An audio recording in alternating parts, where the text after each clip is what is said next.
So today's topic that I'm going to try and cover at some level is on single molecule spectroscopy.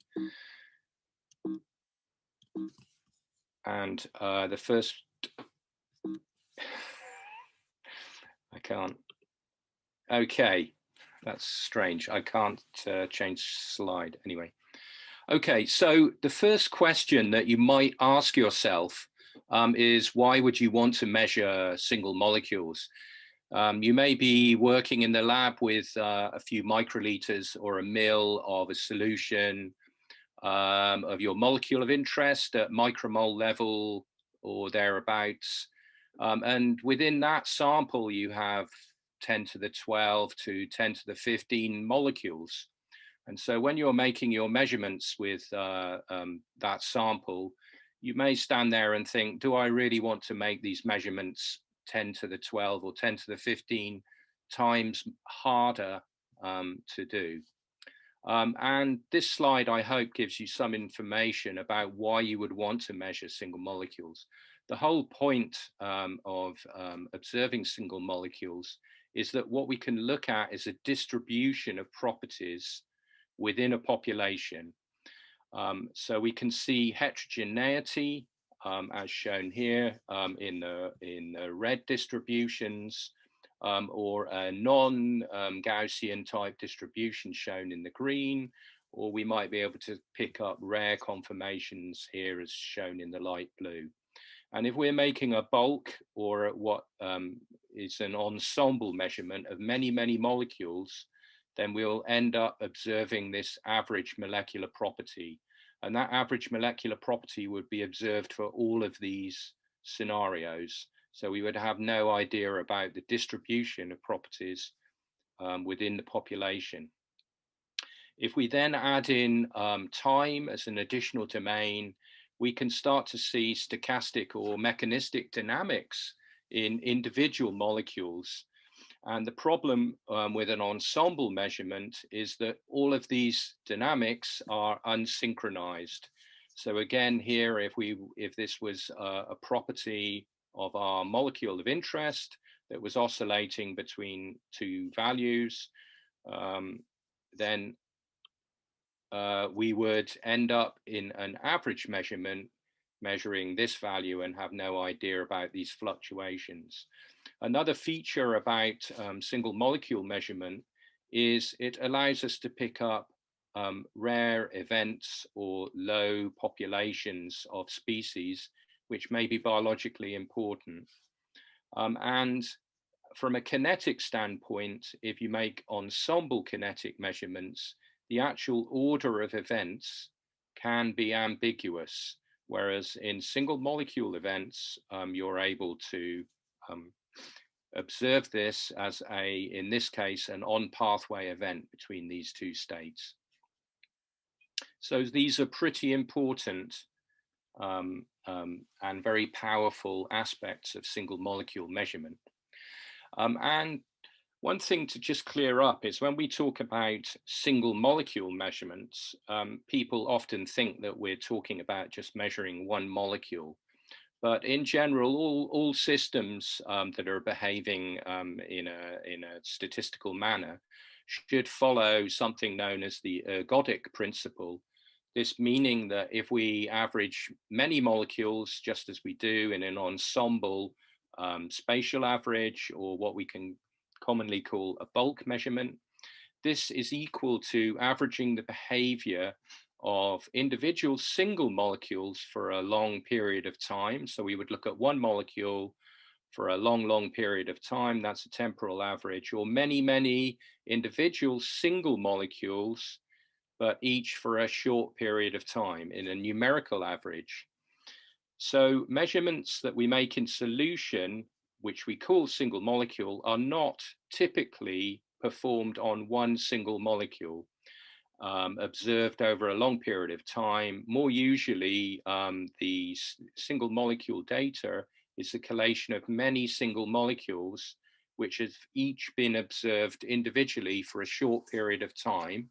And the reasons for this, as you'll see later in the talk, is because of rapid diffusion of molecules, and also photophysics of the labels that we might be using.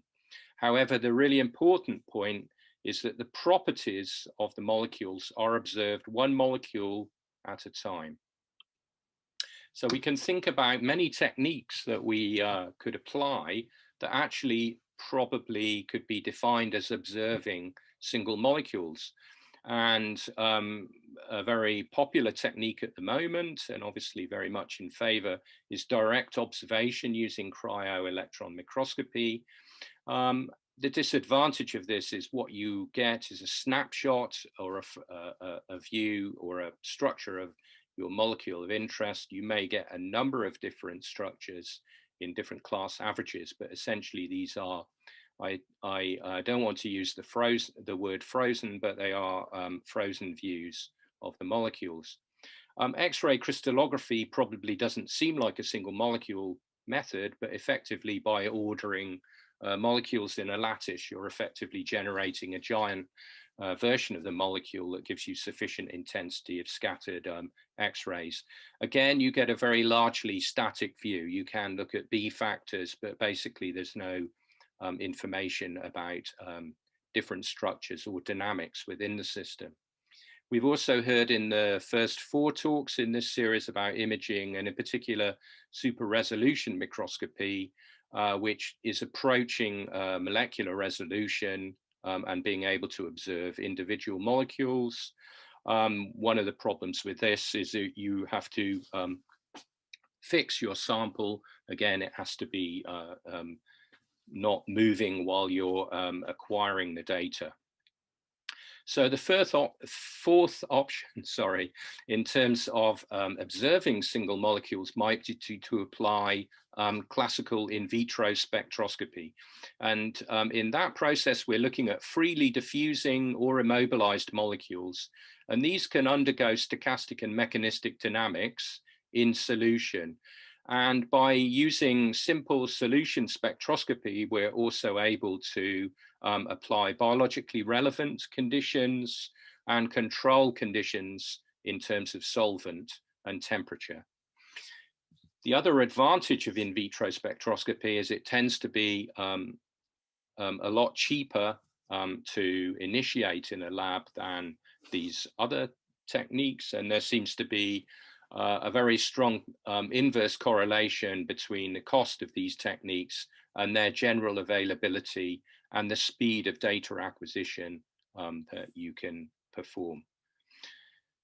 So we've talked about dynamics, and one of the things that's quite important to bear in mind when we see these very elegant structures, this is a structure determined by X-ray crystallography in the LMB, and here's a cryo-EM structure, and here's some super resolution imaging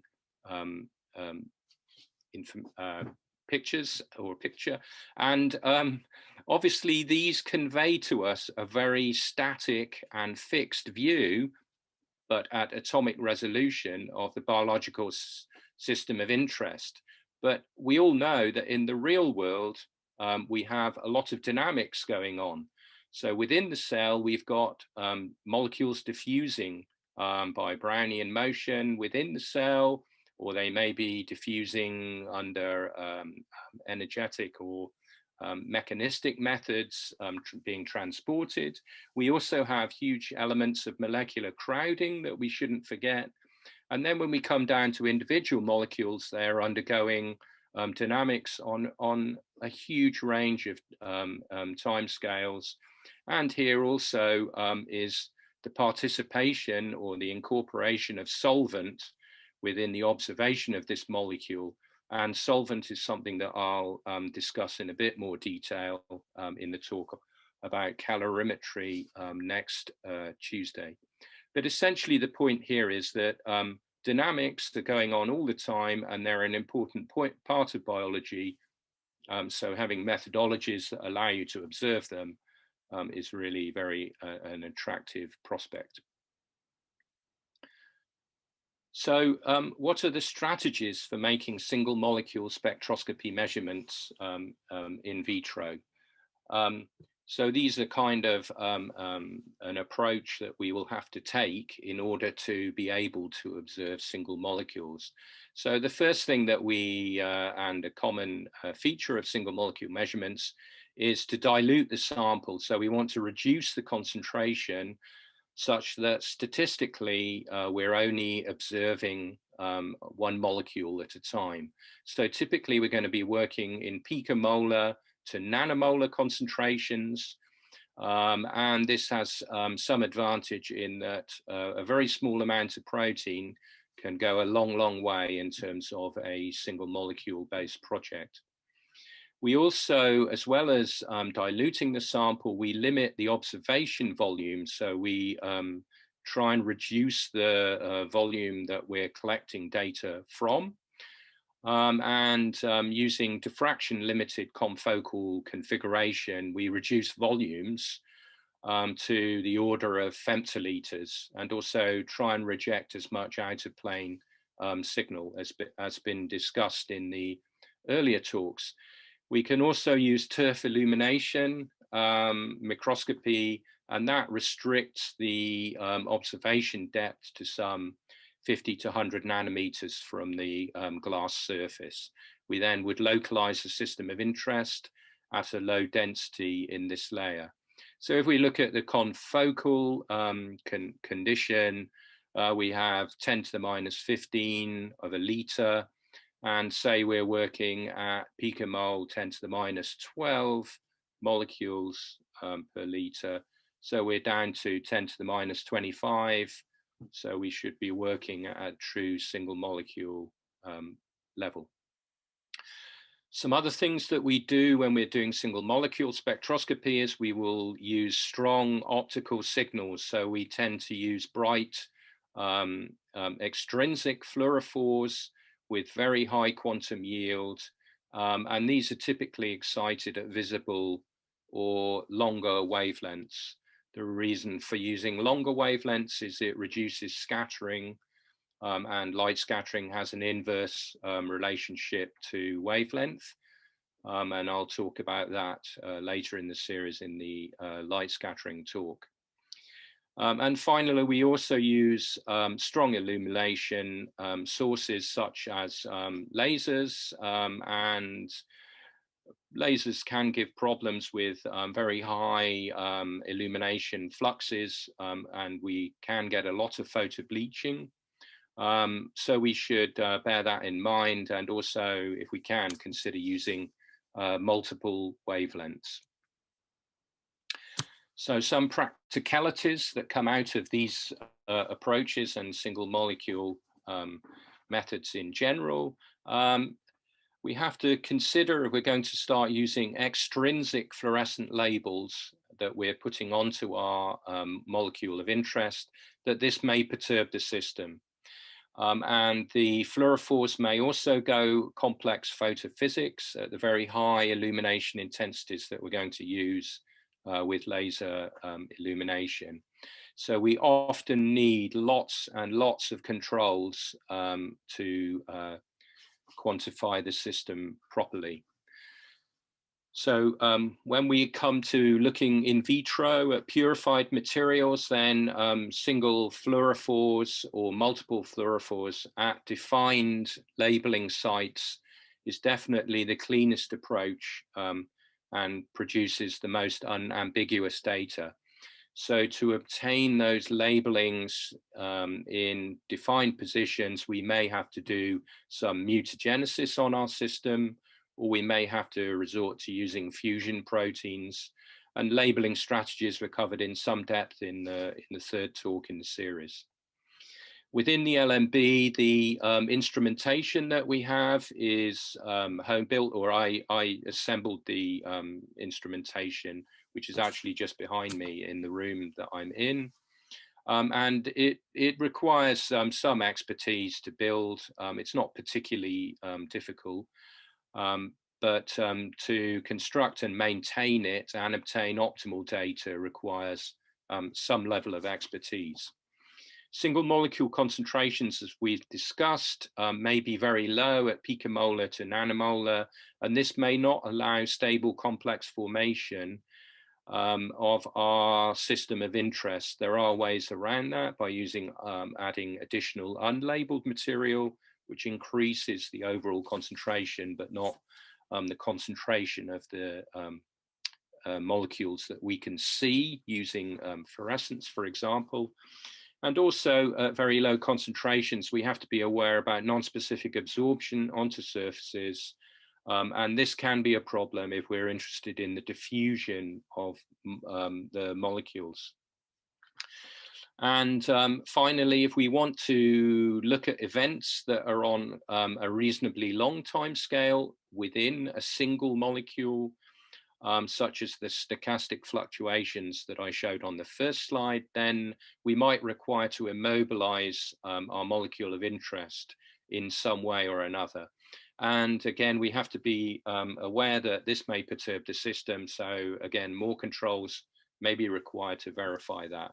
So single molecule experiments, when you come to thinking about doing them, should be a very logical approach that's required for your project. And the experiments should be well designed, and they should try and target a specific tractable question, because you may have to undergo some amount of additional work to get to the point where you can make the measurements.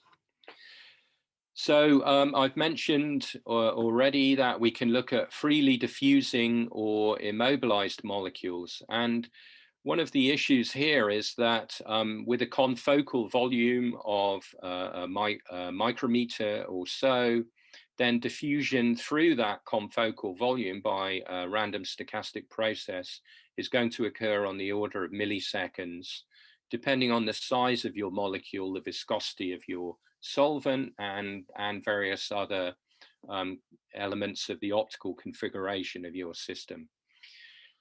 So for this reason, we can use very high illumination intensities, because photo bleaching may not occur over this very short time scale of a few milliseconds, but the transit time through the confocal volume is very short. So if we're interested in processes that occur on a slower time scale, then we may need to consider immobilizing the molecules.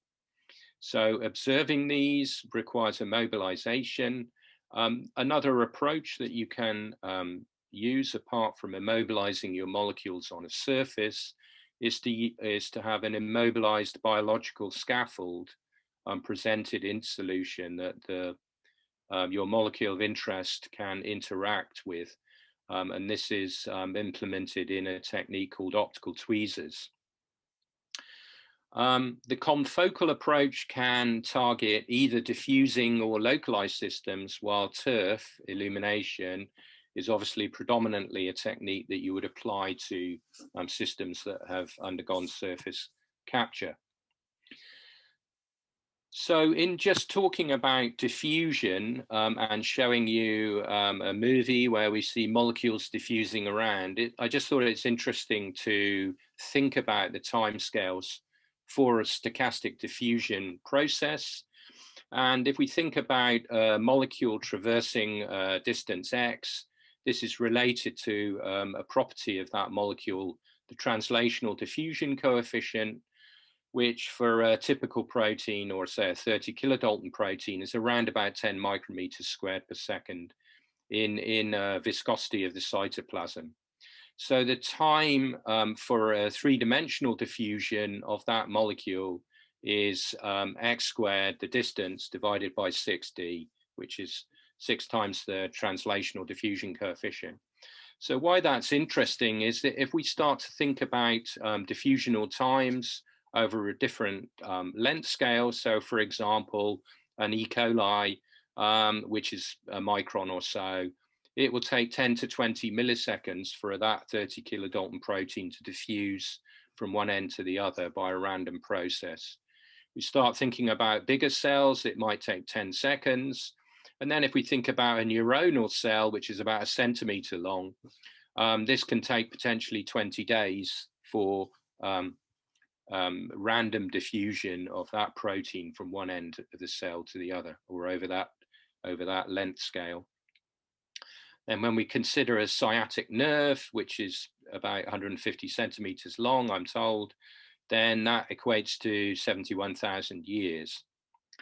Obviously, this is the reason why cells have evoked specific transport mechanisms where molecules can be directed in specific directions and at reasonable speeds, rather than relying on random diffusion processes.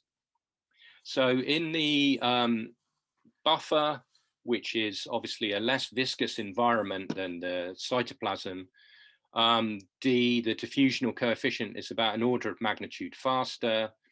And so therefore the transit time for random diffusion in a confocal volume is about 2 milliseconds, as I've already said. And so if we consider a fluorophore that's giving us a count rate of about 10 kilohertz in terms of photons, that fluorophore will yield about 20 photons during its transit time through the confocal volume. So this just emphasizes that single molecule experiments are actually quite technically challenging to perform. So obviously these talks are specifically aimed at people in the LMB, although we welcome people from outside the LMB in the Cambridge community to join and get some information about various biophysical methods. But what I'm going to do for the rest of the talk is just consider some of the instrumentation that we have in the LMB and show you some of the work that we've done with this.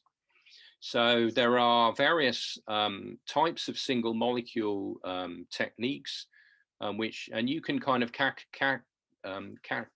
characterize them in terms of the how they're applying a particular physical parameter to your molecules of interest. And there's a whole group of single molecule techniques that are based around force or manipulation. And atomic force microscopy, which uses a probe which you either tap or drag across your sample of interest and monitor the deflection of this probe. You can also use them in pulling mode. We actually have an atomic force microscope which is set up for biological measurements under liquid in the LMB, but I'm not going to talk about that. And if you have any interest in that, you should talk to Nick Barry, as it's part of the imaging facility.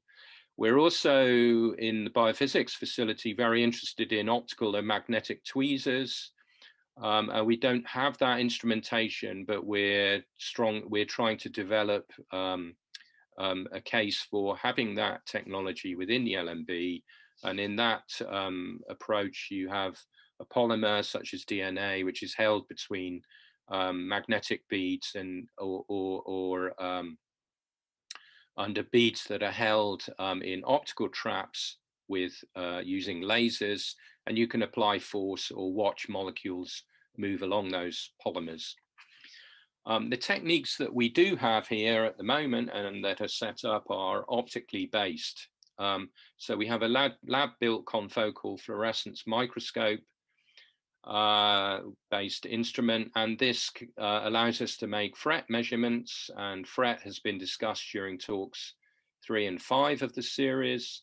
So I'm not really going to cover any of the details of fret. I'm going to assume that you know what that is and how it occurs and what you should think about in designing fret systems. And this can be used to measure populations, distances, and so forth. And with this confocal setup, we can also perform a technique called fluctuation correlation spectroscopy, or FCS. And this allows us to measure diffusional times. One can look at interactions between molecules, which lead to a change in diffusional time. And we can also look at fast time-resolved intrachain dynamics using adaptation of the FCS technique. The other optically based system that we have is a commercial instrument made by a company called Refine, and it's based around interferometric scattering, which allows us to measure molecular mass. So in the remainder of the talk, I'm just going to describe the instrument that we've got here and show some examples of FRET measurement, FCS measurements, and then finally come on and discuss the iSCAT instrument and show you some data from that. So first of all, talking about the instrument itself, this is the configuration of the instrument. It's homemade or lab built and it's quite flexible for that reason, but it tends to be a bit temperamental and quirky. So over here on the right, we have a series of lasers that are used to illuminate our molecule of interest or our molecule carrying a fluorophore. These lasers are combined through a series of optics into a fiber optic. We then process the beam coming from this. We collimate it and control the aperture of it, and then this is directed into the objective of a conventional confocal microscope. This gives us a diffraction, or the way it's configured gives us an observation volume around about a micron in diameter, and we can look at freely diffusing molecules in the picomolar to nanomole concentration range.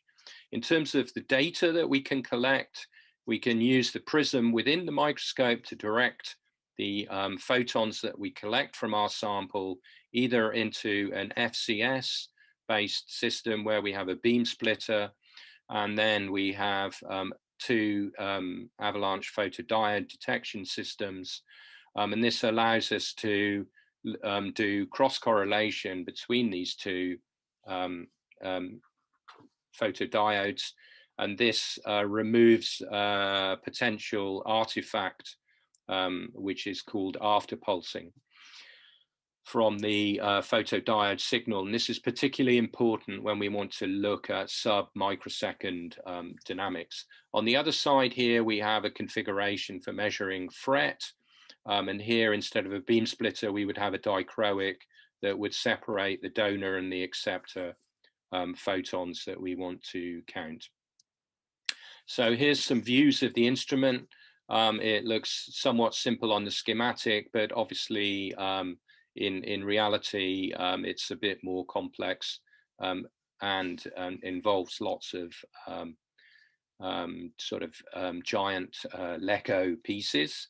Here are the lasers. Obviously, we don't operate it in this mode with unshielded lasers. This is just for the purposes of the photograph. In terms of samples and how we put our systems of interest onto the instrument, this kind of confocal setup is compatible with pretty well any buffer at all. In terms of surface absorption problems, we can either passivate the glass surfaces. That would be either a cover slip, a slide with a cover slip on it, or these so-called tech trays, which are kind of plastic trays with a cover slip, optical cover slip as a base. We can passivate the surfaces using polylysine, or we can include other molecules that reduce non-specific surface absorption, if that's a problem.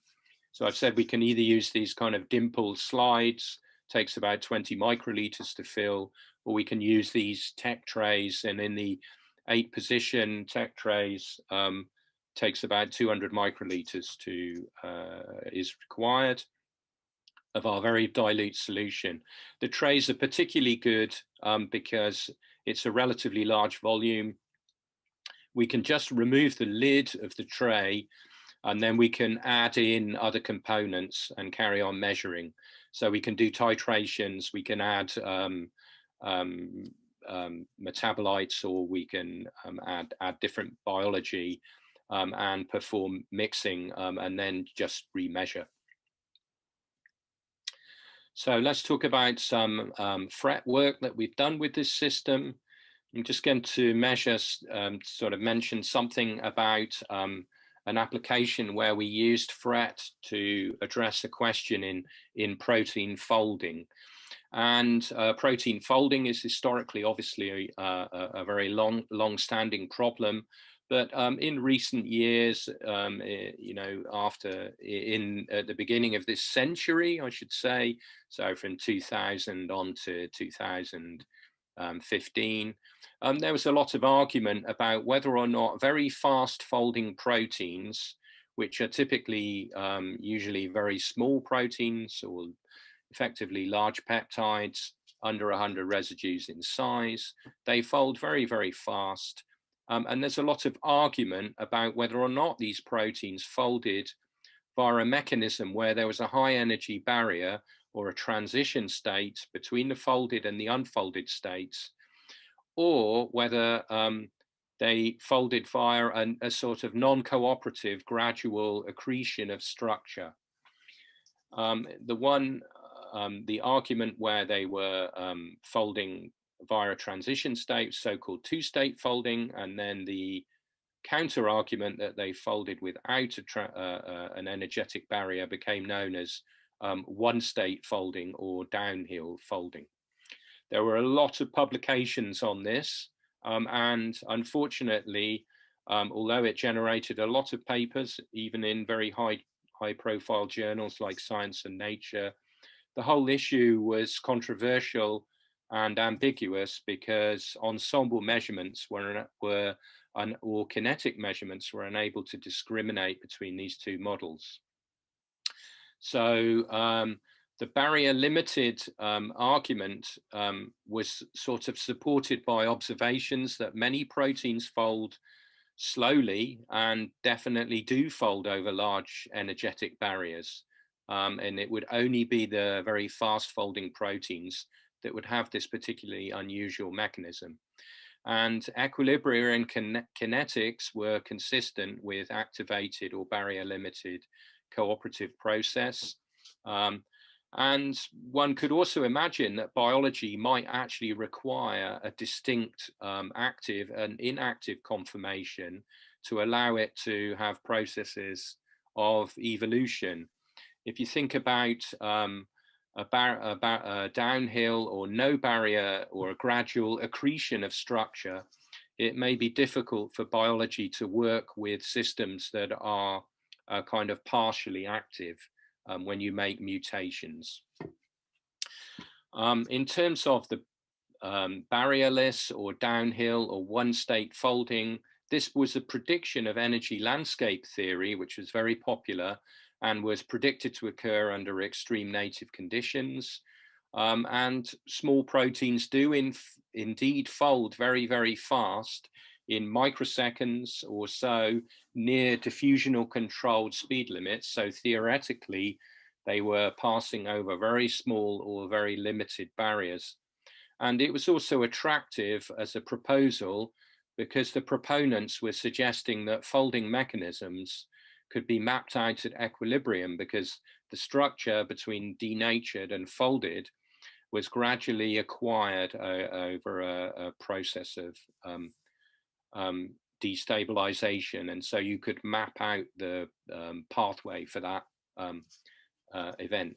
But the debate continued, as I said, because equilibrium and kinetic measurements were ambiguous. So we decided to look at this system using a single molecule approach, using FRET.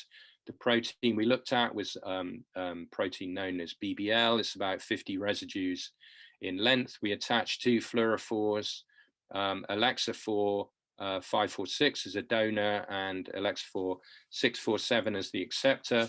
Here you can see the spectral properties of the two fluorophores. So we're exciting here with a 532 laser. And you can see this is the emission of the donor, and here's the spectral overlap with the excitation of the acceptor, and then here's the emission of the fluorescence acceptor. One of the things that we confirmed initially was that when we made labeled and unlabeled material, the stability of the material as assessed here, using a denaturation curve with guanidinium hydrochloride, the stability of the labeled and unlabeled material was identical. So that here on the right is an example of what data would look like. If you remember, you have a donor and an acceptor APD in the configuration of the system, and they're collecting wavelengths appropriate for those two fluorophores. So we measure the photon counts of the donor and the acceptor, and we average those fluorescence counts over some predefined bin interval. In this case, this is 200 microseconds. And then what we have to do is to set a threshold for an event. So what we're imagining is we're looking at the signal, and in these periods where we have very low signal, there are no molecules diffusing through our confocal observation volume. When a molecule does pass through, we get a burst of photons. We define this burst of photons with some threshold, and that burst level will depend on the burst level will depend on various things such as your time binning and your background, and the burst is then classed as a molecular event, and the Fret efficiency of that burst is defined as the ratio of the photons, the number of photons in the acceptor channel divided by the total number of photons counted in donor and acceptor.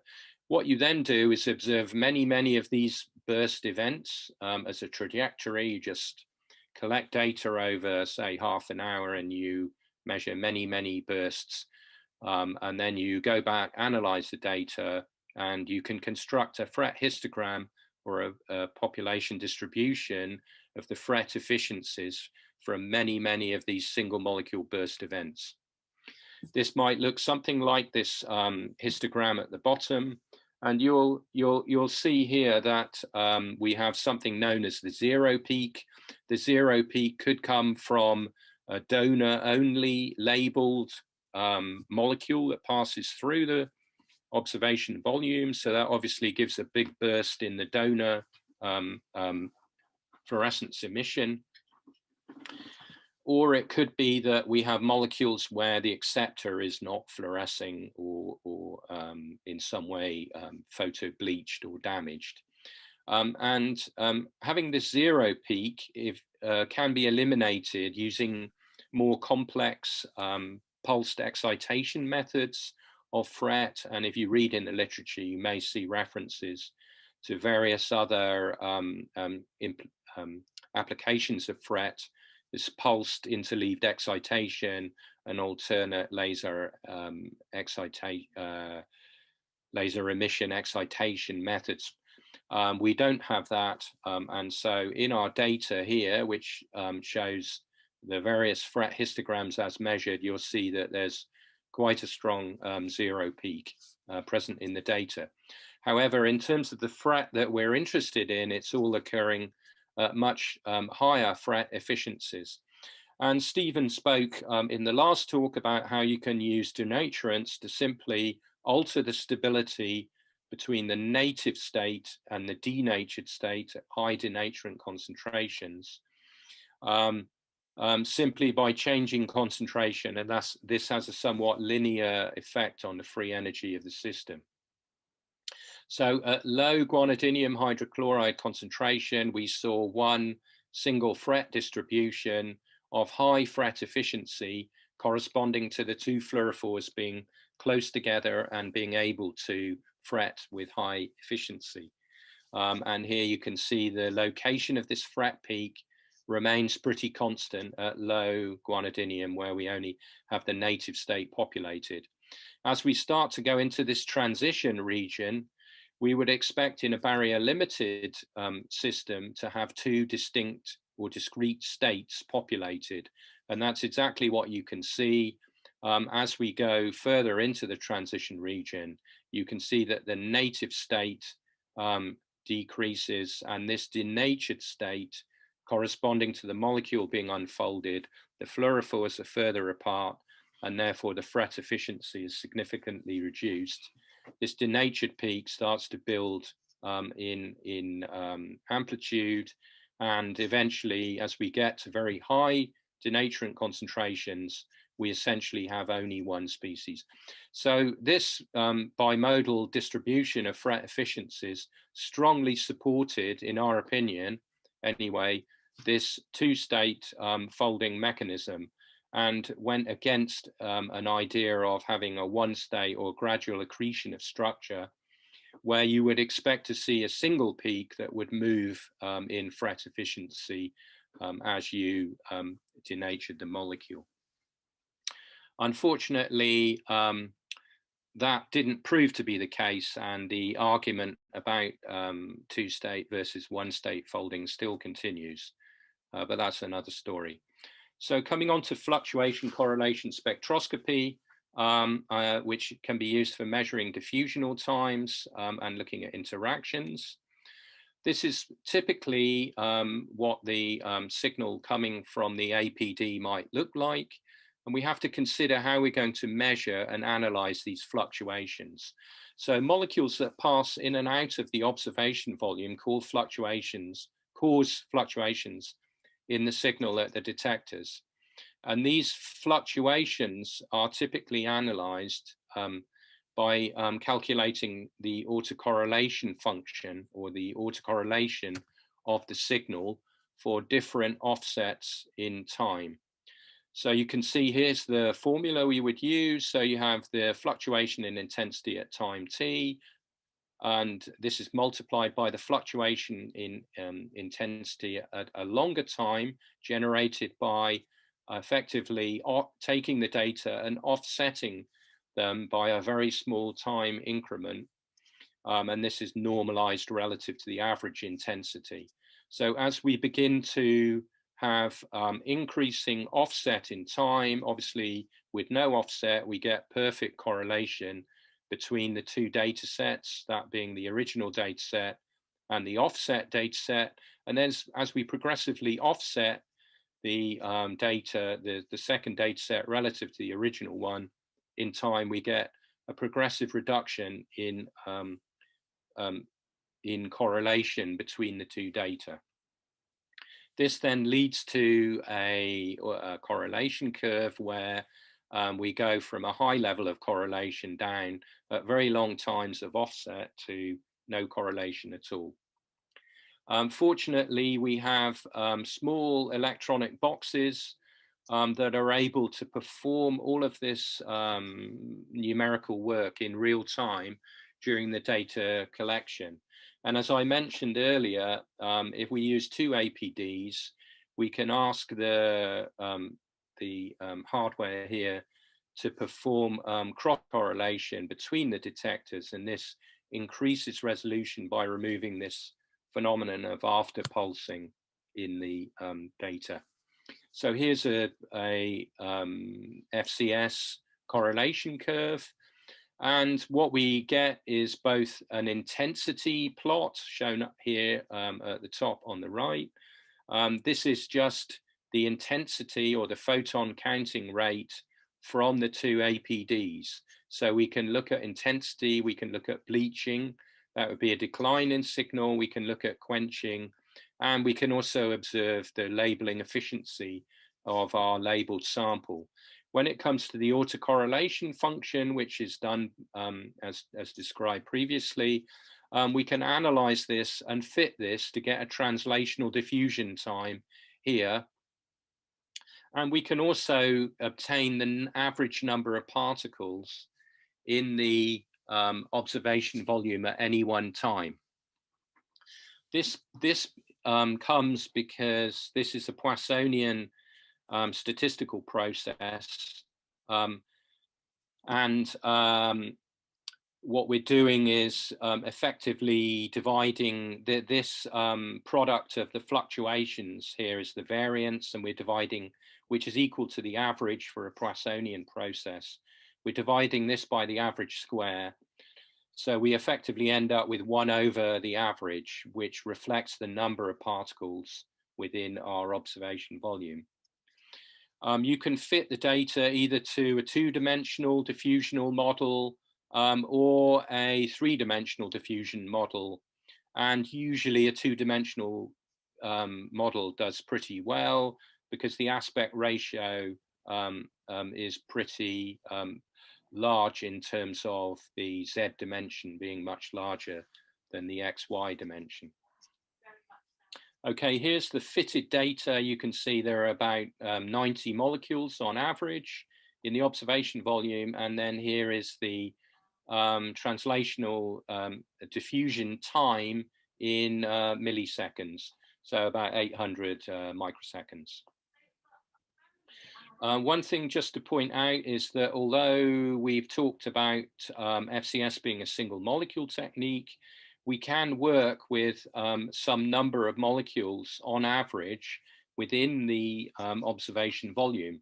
But obviously the fluctuations which originate are the property of single molecules. And so they only depend, the fluctuations only depend on the translation of individual molecules and not on the other molecules that might be present. So we typically work around a micro ensemble of 50 molecules or so. What we can do with the translational diffusion time is to calculate the hydrodynamic radius. And you can do that if you can calibrate the instrument to measure the observation volume, or more simply, if you measure the translational diffusion time of a known standard. And here you can see where we've measured on our system some hydrodynamic radii, which is derived from the translational diffusion coefficient using the Stokes-Einstein equation. You can see that we get very good agreement between the measured values on the FCS and those measured using other techniques. So then we can also think about what happens during the transit or during the diffusion of our molecule through our observation volume. What happens if there are additional fluctuations in our fluorophore intensity?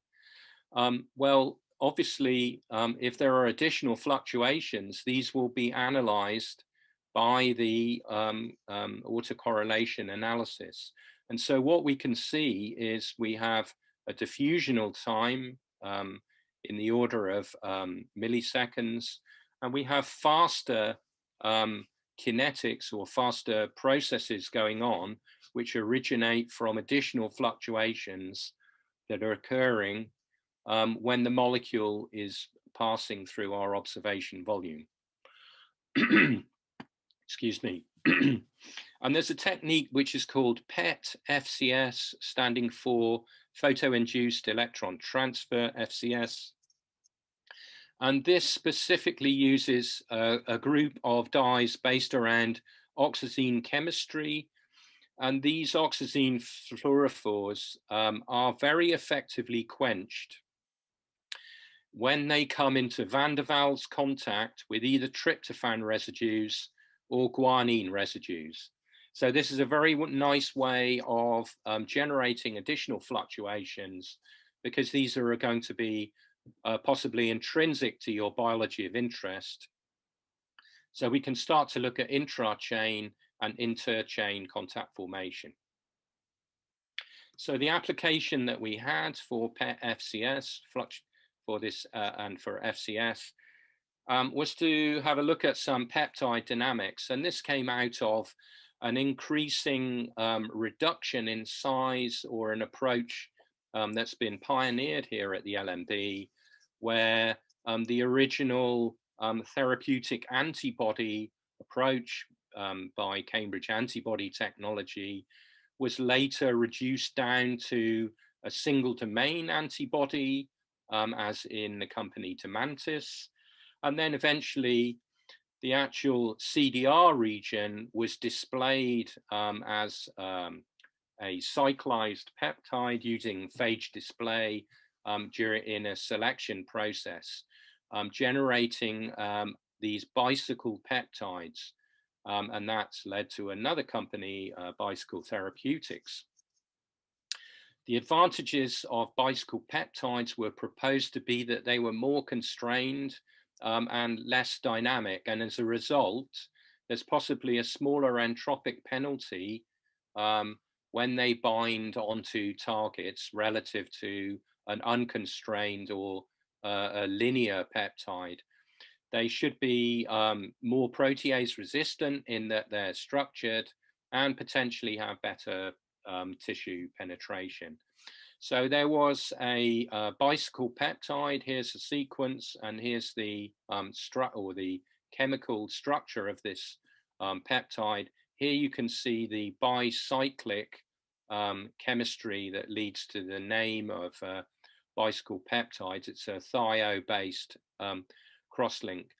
So this particular inhibitor of kallikrein was evolved using phage display and showed an IC50 of a couple of nanomoles. And this was very favorable when compared to the same sequence for a linear peptide, which was on the order of IC50 of 10 micromole. And it also inhibits coagulation ex vivo, so it all looked very promising. The argument, again, was that pre-constrained peptides, we've lost a lot of entropy relative to a linear molecule here. They would bind tighter and they're less dynamic. And that was the reason for their tighter binding.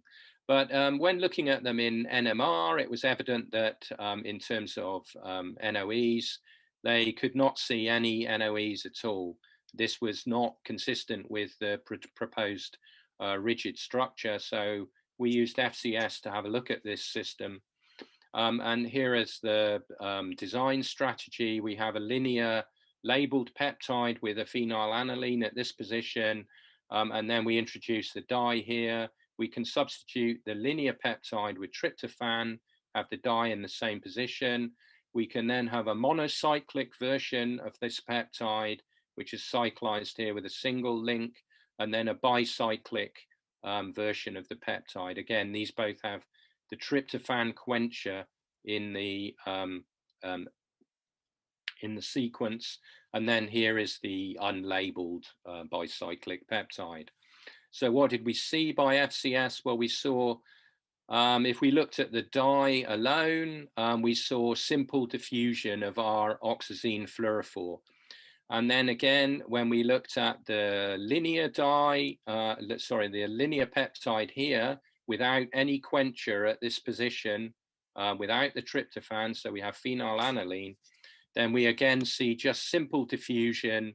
Obviously, the diffusion is over a longer time scale because we're looking at not just the fluorophore, but a 17 amino acid length peptide, so diffuses slower.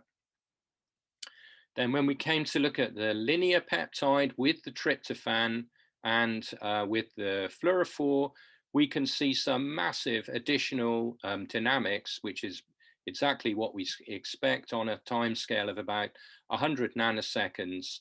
And this is very consistent with literature values for the separation in sequence. Obviously, we have a proline in the middle here, which complicates things a bit. But nevertheless, this time scale for a linear peptide intra-chain contact formation was consistent with the literature. When we look at the bicyclic peptide, which was the one we were interested in, we see much more moderated amplitudes of PET fluctuations during the diffusion, and these are on a slower time scale. And so this was fast enough to explain why we were unable to see any NOEs by NMR. We also had a look at the cyclic peptide, and this behaved somewhat more unusually in that the diffusional time of the cyclic peptide was longer than the bicyclic. So we're imagining that within this monocyclic peptide, there was some sort of levels of collapse that allowed it to diffuse over a different, more time scale. So that was rather rushed, and I'm aware that I'm running out of time. Here are some more examples of how we've applied either FRET or FCS within studies in the LMB, including some interesting work on spider silk protein and various other studies that look at dynamics of small molecules. but also some work on some much larger molecules with people in neurobiology. So in the final 5 minutes, I'm just going to talk about the technique of iSCAT, which is an interferometric scattering method. So in this technique, what we do is we look at macromolecules in solution that are diffusing, but they approach and are absorbed onto a glass surface. And these molecules act to scatter some of the incident light, shown here as this in this cone EI. And the scattering light, ES, can be optimized so that it interferes, in this case, destructively with the light being reflected from the glass liquid interface, which is this light ER. So we adjust the optics so that the scattered light interferes destructively with the reflected light.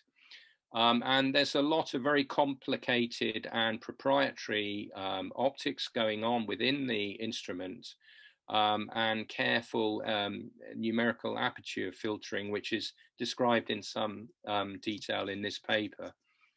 And this allows the contrast that's generated by this by the interference between the scattered light and the reflected light to be measured. And this contrast that you can see here that arises as the molecule lands on the surface, this contrast will scale linearly with mass. So we can measure macromolecular mass. And we can also, by looking at this property over very many events or very many landing events, we can look at the heterogeneity of this mass within a population. So the system uses a camera and has a fairly large field of view, which is obtained via a scanning mechanism. And this allows very many events to be observed pretty rapidly within a fairly short acquisition time. And light scattering is actually a universal property of all proteins and all other or most biological macromolecules. And it's a function of their polarizability. And I'll talk more about that in the light scattering lecture later in the series. The important point, though, therefore, is that iSCAT is a very universal technique, and it also requires no label. This is purely, the scattering is purely a property of the molecule itself. So here's the instrument that we have in the LMB, made by this company called Refine. And they like to call the technique mass photometry rather than scattering interferometry. The nitty gritty is that you need 10 microliters or so of sample, and you can work in this concentration range. I've just said it's label free, re-emphasize that. And what you do is you take a very clean glass cover slip. You can apply a silicon gasket, which is optional. I've used just a method of applying drops directly onto the cover slip. That works well. And then there's an oil objective lens that comes up underneath, collects the data when the laser is turned on. And we end up with this series of landing events within the field of view. And I think here so this is an actual movie coming from a data acquisition. So we can observe many landing events in the movie. We're recording at around 100 frames per second for 1 minute. The frames are then averaged, and we generate a running ratio, which is calculated by comparing frames from before some time point to frames after the time point. It's a so-called ratiometric view. So therefore, what we see, and what you see in the movie below, is that the molecules appear, and then they land, and then they disappear. The reason for this is once they are stuck onto the surface, as they do in most cases, then the molecules are scattering light in the frames before and after the time point. So therefore, when you take a ratiometric view, they have disappeared. But as they approach the surface and land on the surface, we see these characteristic landing events. The contrast generated is negative since we're looking at a destructive interference effect with the bulk reflective light. Multiple events can occur at the same position on the cover slip in the movie. Because we're looking at diffraction limited process, the molecules are much smaller than these points that we're seeing in the movies. The software will then analyze discrete non-overlapping events, and then it evaluates the maximum contrast for these individual events. You then convert the contrast that you've seen in this ratiometric view to mass using a calibration curve.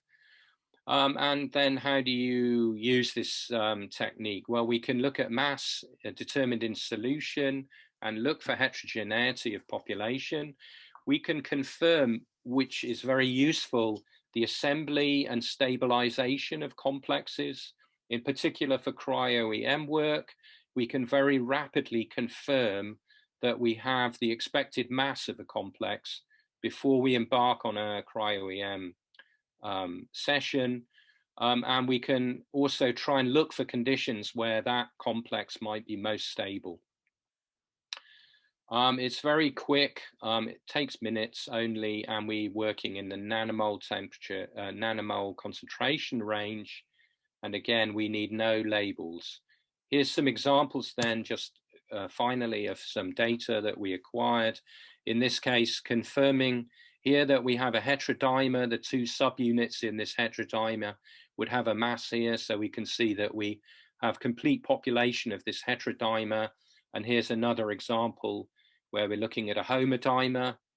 Here we're looking at stability of a homodimer. In this case, at the concentrations measured, we start to see the dimer dissociate into subunits. So here is the subunit mass. At higher concentrations of 100 nanomole, we have a lot more of the dimer than the monomer. And then as we reduce the concentration to 40 nanomole, we can start to see roughly equal amounts of monomer and dimer. And then very finally, here's an example of some work that went on for cryo-EM studies. In this case, these blobs represent a 15 subunit structural complex of a massive biological machine. And for structural and mechanistic work, it's very important to confirm that you have all of the subunits present and present in solution. So here you can see the individual expected masses and the theoretical masses are pretty close, and we're able to determine the addition of small additional subunits onto this large complex. So I'm sorry if I went over time. I'm trying to fit in a lot more than I did last year because we didn't have the iSCAT machine last year. But thanks for listening. And if you have any questions, I'll try and answer them if you put them in the Q&A. Here I will leave this information up just for you to digest, which is a summary of the talk, a couple of references for recent reviews, and where you might also find further information. And for people in the LMB, these are kind of developments that we might want to think about in terms of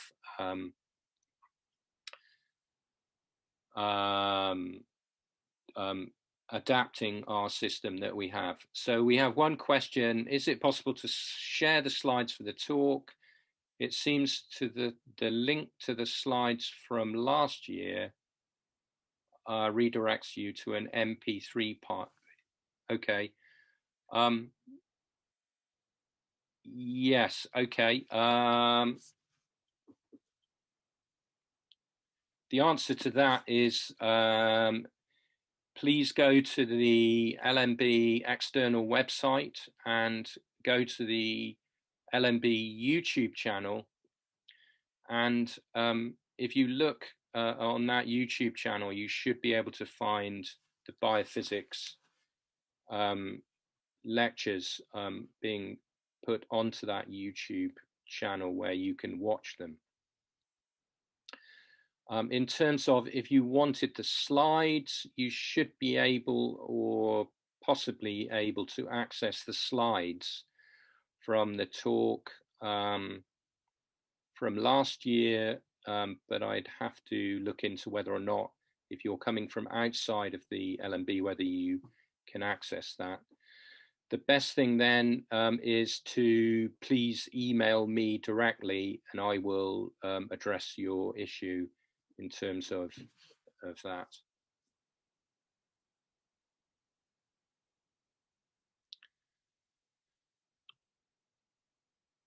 So, any other questions at all?